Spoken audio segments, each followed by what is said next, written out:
Sejak pagi, ribuan warga kota Makassar berbondong-bondong ke lapangan Karebosi Makassar untuk melaksanakan sholat Idul Adha 1437 Hijriah.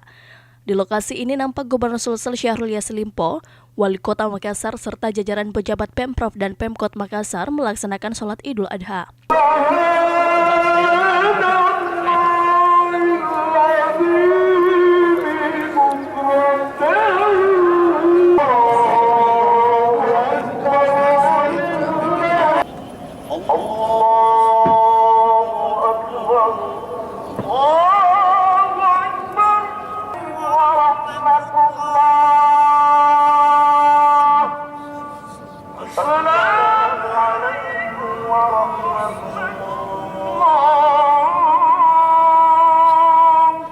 Usai salat Idul Adha, Gubernur Sulsel Syahrul Yassin Limpo yang mewakili Presiden Joko Widodo secara simbolis memberikan sapi untuk kurban kepada Wali Kota Makassar, Muhammad Ramdan Pomanto.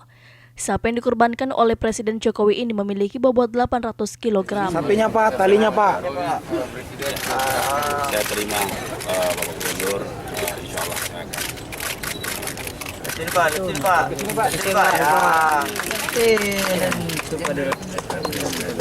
Ini saya serahkan atas nama Bapak Presiden, Bapak Jokowi, kepada setiap provinsi satu, dan itu diserahkan pada Pak Wali Kota sebagai bentuk keperhatian Bapak Presiden dan juga keterpanggilan untuk melakukan kurban di semua daerah di seluruh Indonesia.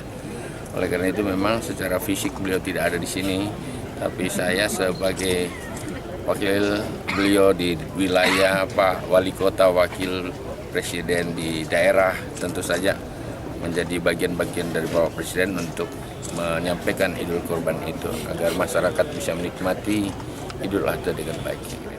Hewan kurban ini nantinya akan dibagikan kepada warga kota Makassar yang membutuhkan.